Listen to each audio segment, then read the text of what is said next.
Hi guys, James at Rampant Lion Reviews again for you today with another beer review. For this one we are going to head down to the Netherlands once again, and we're going to have a look at yet another of the beers that I brought back with me from my recent trip down there. So for this one we are going to go back to a brewery that has featured on the channel once before, and these guys have really made their name when it comes to the big sweet Imperial pastry stouts, and they're doing some very nice examples of that style actually, and they're probably one of the best known Dutch craft breweries across the European continent these days. But for this one we're going to have a look at one of the original beers that they produced. So we're going to go to a little place called Heiloo, just to the south of Alkmaar in the kind of northwestern part of the Netherlands, and we're going to have a look at another beer from Brouwerij De Moersleutel, or De Moersleutel Beer Engineers to give them their English name. This beer is called Motoroil, although from what I understand it also has a Dutch name, Motorolie, which is literally the same word but in Dutch, and this beer is described as a Russian Imperial Stout, and it comes in at 12% ABV.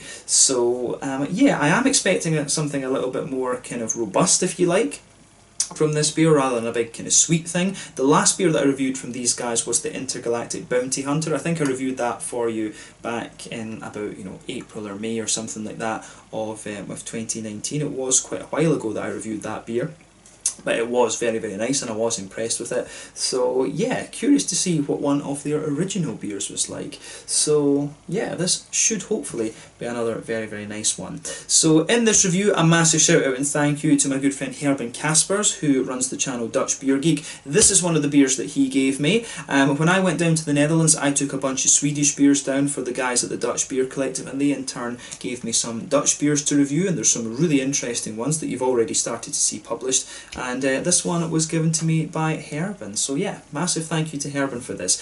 He's got a really nice channel there, very relaxed reviewing style, very kind of down to earth. So do make sure you check out the link to his channel in the video description below. You go show him some love, and make sure you check out the two links to the Dutch Beer Collective as well. So you'll find an Instagram page there and a Facebook page, and you'll see all four of the Dutch Beer Collective guys' streams and things down there. They're always posting different photos and different beer reviews and stuff like this. They've got a really nice little setup down there. I'm kind of an honorary member of the Dutch Beer Collective these days. Who knows, things could have turned out differently back in 2015 and I could have moved to Leiden instead, and maybe I would have been a full member of it then, but who knows, that's just how it goes. But yeah, some really nice Dutch beer reviewers down there. My good friend Thomas Hoendam as well, who runs Thomas Open, Remy Den Doet, who is Beer Geek Holland, and now they also have Douglas Hesselmans, who is Beers with Douglas. So yeah, do make sure you go and check out all four of these guys. But in this review, a special thank you to Gerben for giving me this beer to review, and I hope that you guys enjoy my take on this one. As I've told you in the other Dutch reviews I've done recently, the quality of the Dutch beers is great, and there's somewhere in the region of 700 breweries down there these days, so there's a hell of a lot of things to choose from. So yeah, do make sure that you try some Dutch beers if you get the chance. You won't be disappointed. But yeah, very curious to see how this one turns out, and nice to have Brouwerij De Moersleutel for you here once again on the channel. So let's see how we get on with this one then.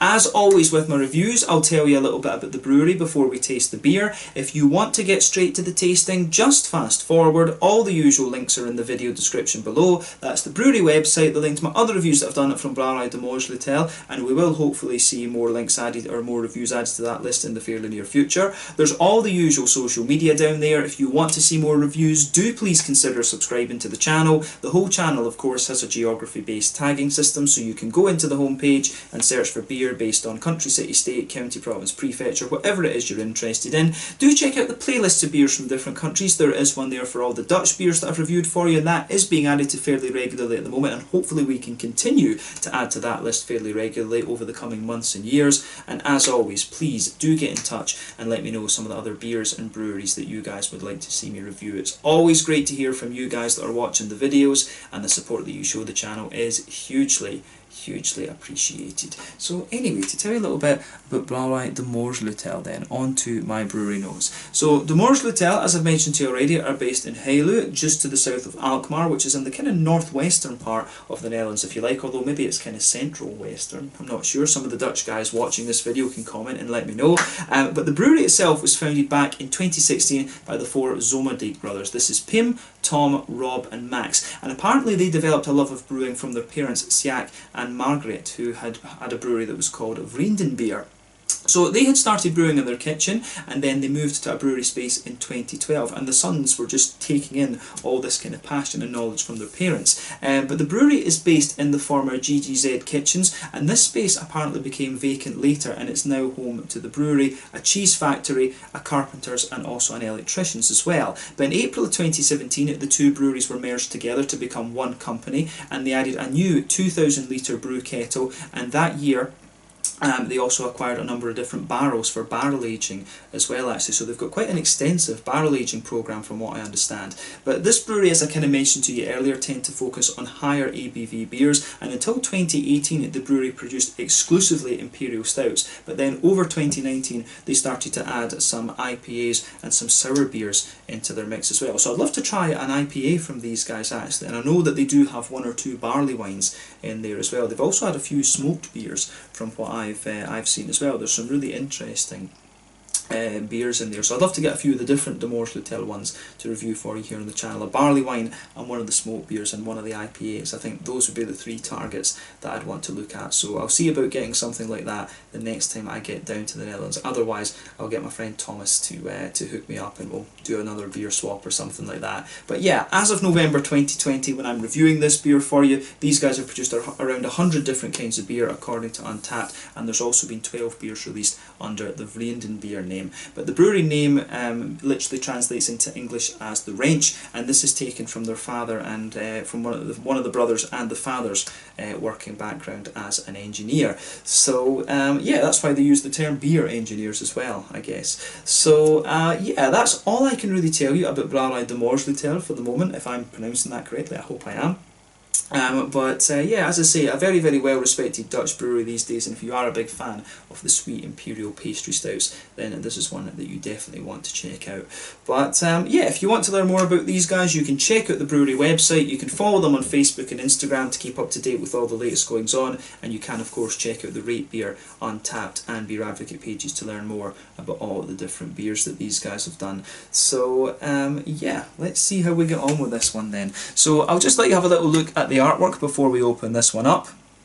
This one is a 330ml can instead of the big 440 that we had last time, and to be honest, I'm glad of that. I do find 440ml of these big sweet Imperial pastry stouts quite much actually. For me, 330 is just the right amount, I think. It gives you enough of the beer just to sit and sip on and let it open up and things. But as you can see, really, really nice artwork on this. Does it say who the artist is on the beer? I don't think it does, but like I said to you earlier, this one I believe has two different names, one called Motorolie and it's also called Motoroil in English. But this reminds me of one of my local breweries back home, Harveston Brewery, and their old engine oil, the black ale. And this one, the name of this one really does remind me of that, because you get Harvey the mouse driving around in the little car and things like that. I do wonder if that beer did serve as a little bit of inspiration to these guys in the early days, because it's interesting that.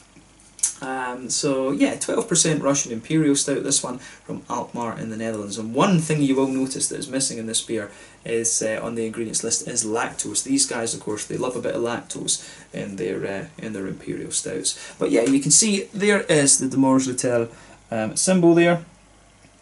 Really nicely presented once again. 330ml can. I don't know how much this beer cost because it was a gift, of course, but yeah, let's get this guy out and we'll get on with the tasting then. Very curious to see what this beer has in store for us. So let's get it out and into the glass. This does look as if it will be very, very nice actually.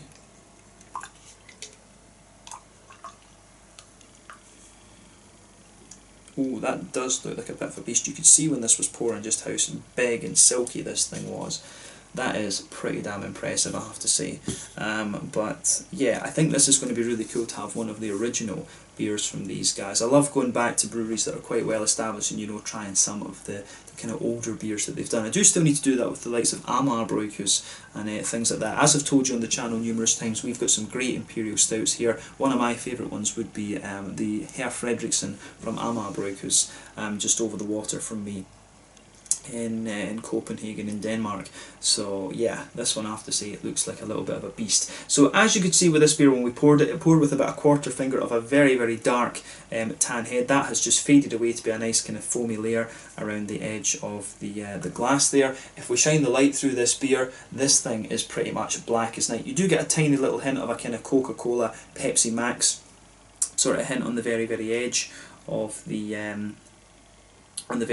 beer, but you know, this thing is a dark ebony kind of rosewood colour, black as night basically, which is what you would expect from an Imperial Stout, especially one that's sitting up as high as 12% ABV. So there's one or two big bubbles sticking towards the side of the glass, but you can see a few little ones just going up towards the bottom of that head there, and as you can see, the head has just faded away to be a very, very thin foamy layer. As you go up the alcohol scale, of course, the head retention is going to drop. It's usually wheat actually that can help retain the head on Imperial Stouts a little bit, because you will see that on wheat stouts the head does sit there for a little bit longer, but yeah, this one I think should be really, really quite nice actually. I've heard very good things about this beer, and you know, the Dutch guys are not going to give me a bad beer to review, I know that. I do know that, but as you can see, just look at this, the kind of lacing you get on the glass there. This thing is a big, thick monster of a beer. 12% ABV, you wouldn't expect anything less. One of the things to remember about these beers, of course, is that when it comes to big stouts like this, they're going to go through a very long boil, something in the region of 5 hours, and that of course is going to caramelise the sugars and give you this lovely dark colour. The two things that affect the colour of your beer: the length of the boil, which basically means the sugars caramelise more and more, and also the type of malts that you're going to use. Those are the two things that determine the colour of your beer. So yeah, the longer you boil the beer, the darker the colour is going to be. But yeah, certainly looks the part of an Imperial Stout, this one. So let's take a closer look at the aroma and see how we get on. We should also note that this is a Russian Imperial Stout, so we do expect quite a bit more bitterness and roastiness out of it. But let's take a look at that aroma and see how we get on. Oh yeah, this does sound, well, this does smell rather, doesn't sound. This smells a little bit more old school, for sure. It smells lovely, I have to say. But straight away with this one, you get that lovely, like really highly caramelised brown sugar, chocolate and roasty black malt backbone in there. This is definitely a proper kind of old school beer, if you like. I'm trying to remember what percentage Herr Fredriksson is. I want to say it's in the region of like 10.5 or something like that, so it's not quite as high as this, but this beer, pardon me, does remind me of those kind of beers actually. It's certainly, it's an old school Imperial Stout, this one. I like having beers like this where it's a proper like old school Imperial Stout. Been having quite a few of those from Estonia recently, I have to say. I've got some really nice old school Imperial Stouts from Estonia in the fridge to look at later. But yeah, the aroma of this beer, I think, is absolutely lovely. So straight away with this beer, you do get a nice little bit of that roasty, toasty, black malty backbone. You can smell, there is a little bit of a kind of brown bready, bread crusty sort of thing there, but to me that's quite minimal. This beer really smells very big and oily. Those lovely big kind of brown sugars, definitely a bit of that kind of treacle molasses sort of thing, some sweeter caramel in there. You do get a few little elements of a McVitie's digestive biscuity sort of thing, but yeah, mainly treacle and molasses and a little bit of that kind of sweet caramel as well. But yeah, there's a good bit of nice chocolate in here. I would say it's about an 80. I would say that's about an 80% cocoa chocolate in this one. And that kind of suits the roasty backbone that the beer has. So yeah, about an 80% cocoa chocolate in this one. There are one or two little hints of a milkier chocolate in there, but yeah, definitely a kind of big 80% dark chocolate character, this one. It does smell really nice. It's just a big blend of like big oily brown sugars, chocolate, and also a little bit of that roasty, toasty black malt backbone in there. I really, really like how everything goes together in this beer. So for me, it works. The aroma comes across as really nice and really old school. You will pick up one or two little nutty aromas in this beer, little nutty undertones. There's a wee bit of woodiness for me as well, but really it's one of these ones that comes across just nice and old school. It's almost a very straight shooting beer, this one, but I really like. I I really like how it goes together. It does have a wee bit of that kind of carafa malt sort of note to it. I do wonder if this one's got a little bit of special B. There's just something quite familiar about the roasty backbone that the beer has, and it's also got some of that breadiness as well, which does make me think there might be a little bit of Vireman carafa of some description in here. Because carafa gives you that kind of well-fired bread crusty note, and you do get quite a bit out of that once the aroma just opens up a little bit. It's not a straight up kind of roasty black malt that you would get from Special B. So yeah, but the aroma of this one is nice, and the more that you smell of it, the more you get a little bit of a kind of brown bready sort of thing. I do wonder, it doesn't say it's got oatmeal in it, but I would wonder from the slightly sweeter side of this beer if it had a little bit of oats or oatmeal in it. But it smells lovely. It really does smell lovely. On the hoppy side of things then, it's kind of what you'd expect. You've got a good little bit of earthiness there. You can get a few remnants of a little floral character, and there's some nice grassiness as well. But on the fruity side of things, it comes across really nice. There's a lot of nice red fruity character to this beer as well. So for me, there's a little bit of a kind of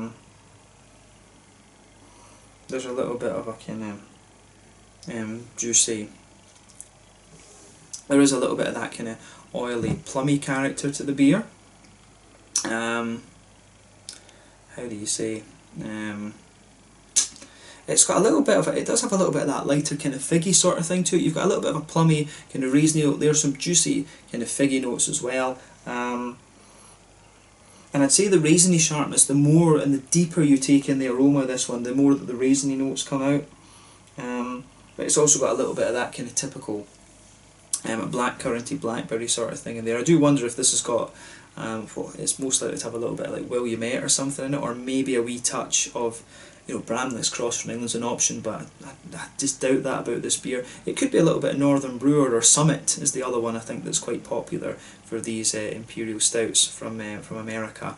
But yeah, it's got those quite typical fruity notes, a little bit of plummy raisin, a little bit of fig, and then a wee bit of that more oily blackcurranty, blackberry sort of thing. So nothing particularly surprising about the aroma of this beer. I've got a feeling that this beer just might be a really nice example of the style that's not surprising. I think it's going to be one of these kind of unsurprising beers, but just really well crafted, if that makes sense. So yeah, let's have a taste of this one then and see how we get on. This one is the Motorolie, as its Dutch name is, from Brouwerij De Moersleutel beer engineers in Heiloo near Alkmaar in the sort of northwestern part of the Netherlands. Thank you once again to Gerben for making this review possible, and I hope that you guys watching are enjoying the Dutch beer series that we're doing. Slàinte, skål, proost.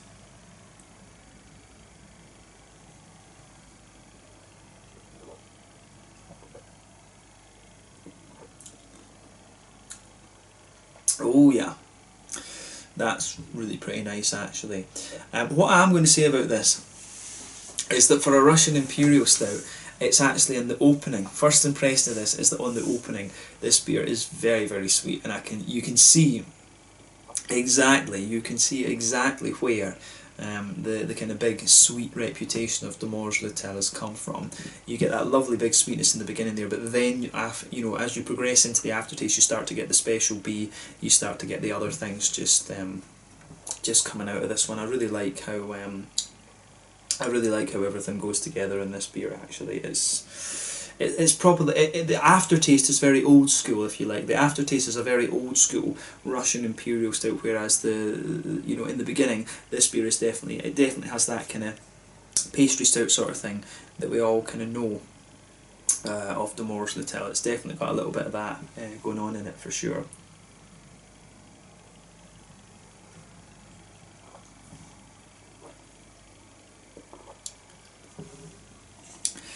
Yeah. I really like how this goes together. Sure, awesome stuff. I can see why Gerben wanted me to try this, because it's really cool. This, because I've only had one beer from De Moersleutel, like I said, but you can see from this kind of early beer that they've done where exactly they've taken some of that. They've definitely taken the kind of, they like the sweet side of the stouts obviously, but then you can see that this one has that properly old school, more kind of rustic vibe to it.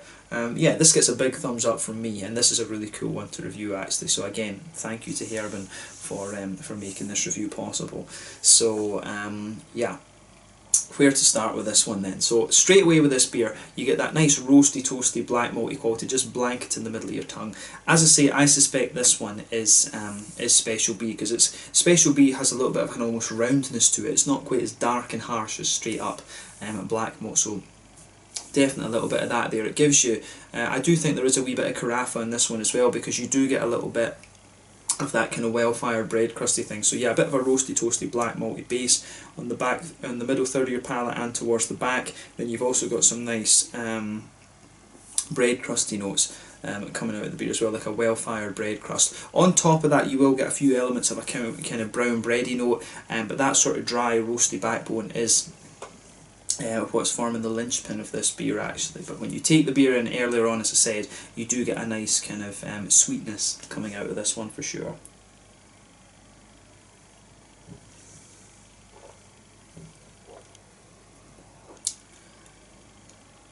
But yeah, it is lovely this. I really like what they've done with it, so thumbs up to them. Yeah, and when you go towards the back third of your palate, you'll feel that it does have a really nice, the roastiness just gets a little bit darker actually, and then as you move further forward you can feel the beer kind of smoothing out a little bit, but the roasty notes just almost get a little bit brighter, if you like. And on the back third of your tongue, yeah, it is a little bit more roasty, but you can, as I say, when you move further forward you can just feel that smoothing out. Then as you sit in the middle third of your palate, that's when you start to get some of these nice kind of chocolatey notes. So on top of that bread crusty backbone that the beer has, you start to get a you do start to get a little bit of a more how would you say, you start to get a little bit more of a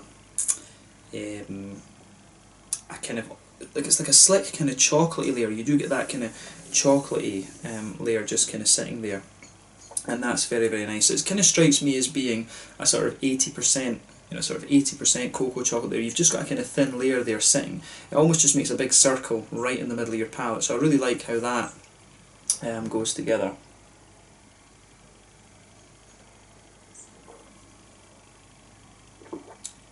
So yeah, it does have a lovely kind of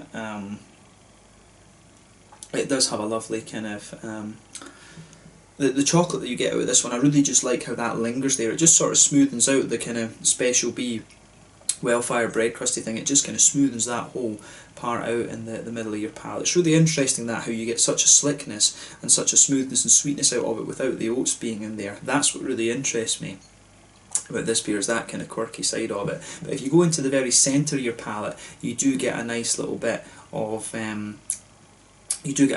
that very thick, treacly molasses sort of thing coming to be. Those really highly caramelised brown sugary notes, and as you move further out towards the side of the palate, just on top of this chocolate layer, you can feel a sweeter caramel, and as you reach the very edge of the palate, it's got a little bit more of a bit of a kind of biscuity, a sort of biscuity McVitie's Digester sort of thing. But I would say that that's quite minimal. It is mainly treacle molasses and a bit of a sweeter caramel sitting on top of that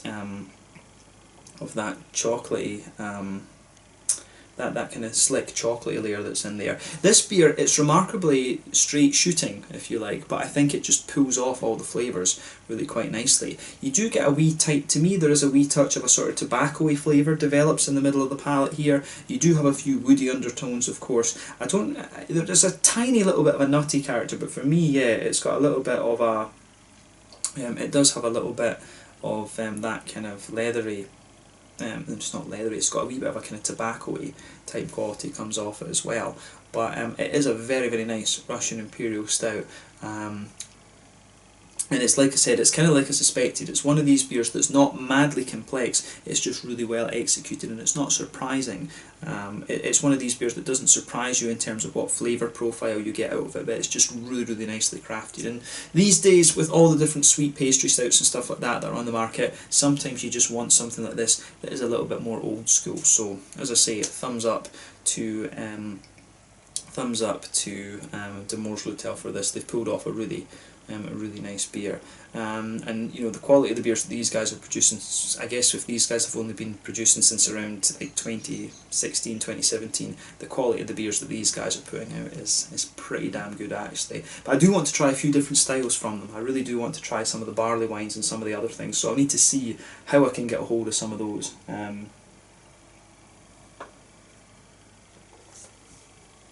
But yeah, this is lovely.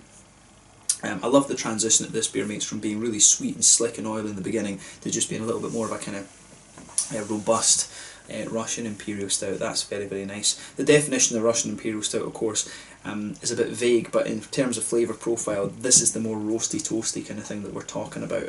But on the hoppy side of things then, back corners of the palate, you've got a nice little bit of earthiness there. As you move further forward, that earthiness does spread forward a little bit.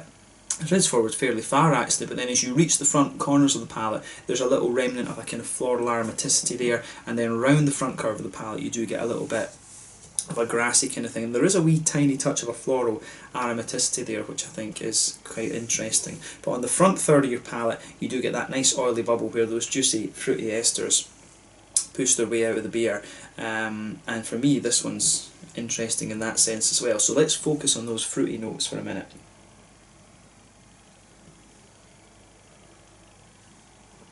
So yeah, towards the back of that front third of your palate, you've got a really nice kind of oily, plummy sort of thing coming out of this one. You've got a little bit more of that plummy note. You do get a wee touch of raisiny sharpness there, but then as you move further forward on that front third of your palate, you get a wee bit of a figgy note kind of underneath there, and then at the very front of the palate, you start to get more of a kind of blackcurranty, blackberry-ish sort of thing in there. It's just a little bit more of that oily blackcurranty blackberry sort of flavour that comes out of this beer. So I really like how all of that goes together. Actually, this one has a really, really nice flavour composition. So yeah, it gets a big thumbs up from me. Actually, I really like how this goes together. So yeah, this I have to say I really like this beer.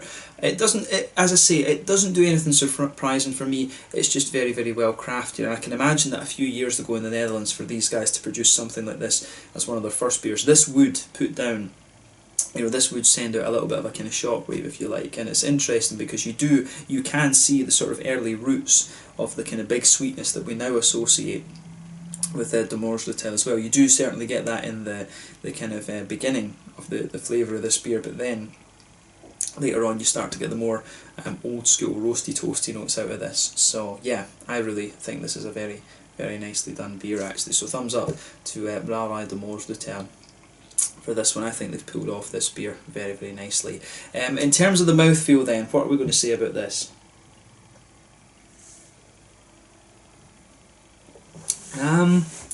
I think this is bottom end of full body. I find this beer remarkably kind of slick actually. It's got a real slickness to it. The carbonation is very smooth. The mouthfeel I wouldn't say is oily, it really is, as I say, more of a kind of slickness that you get out of this beer.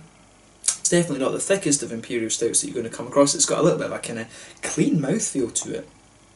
And that's what really gives it that, gives you the impression of the kind of slickness in my mind. And I like that about this one.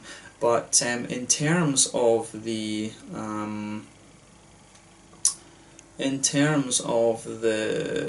hoppy bitterness and stuff like that, this beer is quite a bitter one. I mean, I would say this has to be about 70 or 80 IBUs, both from the malt base and from the hoppy side of things. There is a good earthy presence, but there's also a good roasty, toasty black malt note to this beer. There's a nice balance between the roasty black malt backbone and also a bit of a kind of sweetness from the chocolate and the brown sugary side of things in this. I really like how that all pieces together. So yeah, the flavours that you get out of this one for me, I think, are very, very nice actually. It's lovely how all of it that just pieces together. Yeah, it's the malt base, I think, is as you would expect with the Russian Imperial Stout, the malt base is where all the complexity comes out of this beer. So mainly it's got a really good balance between the rusty side of things and the sweeter side of things that comes out in the beginning. And the fruits for me, it's got a little bit of a juiciness to it, but again, you start to get the more oily notes come out of this one as well. And you can feel a little bit of the kind of roasty character of the beer just underpinning the fruits a bit later on as well. So keep that in mind with this. This is a really quite interesting beer from that perspective. Yeah, very kind of old school Imperial Stout, this one, but you can really see the roots of the De Moersleutel sweetness taking hold in this one. De Moersleutel, they're, yeah, really good brewery. I can see that it's just really cool to go back to one of their OG beers and try it. So big thank you to Gerben once again for making this review possible. Let's leave it at that with this one. A really slick and very nice and sweet stout in the beginning, then it gives you that more roasty toasty bitterness that you expect of an RIS Russian Imperial Stout. And at 12% it's stupidly drinkable. It's dangerously drinkable for a 12%er. So yeah, as I say, let's leave it at that. Thank you again for watching my beer reviews. Until the next time, please like, subscribe, share, all the usual YouTube stuff. Let me know your own thoughts on this beer in the comments section below. Let me know what your favourite beers are from Brouwerij De Moersleutel as well. We will return to these guys at some point in the fairly near future, hopefully, and I do hope that we can review a few different styles from these guys, but I need to see how I can get a hold of them. But yeah, thank you again for watching my reviews. Until the next time, please like, subscribe, share, all the usual YouTube stuff, and check out the guys at the Dutch Beer Collective as well. These guys are doing some very nice reviews, and Gerben was kind enough to give me this beer, so make sure you check out his channel. Check out some of the De Moersleutel beers, and check out some of the other Dutch craft breweries as well, because there's some really good stuff down there these days. Slanje, Skull, Prost, and thank you for watching.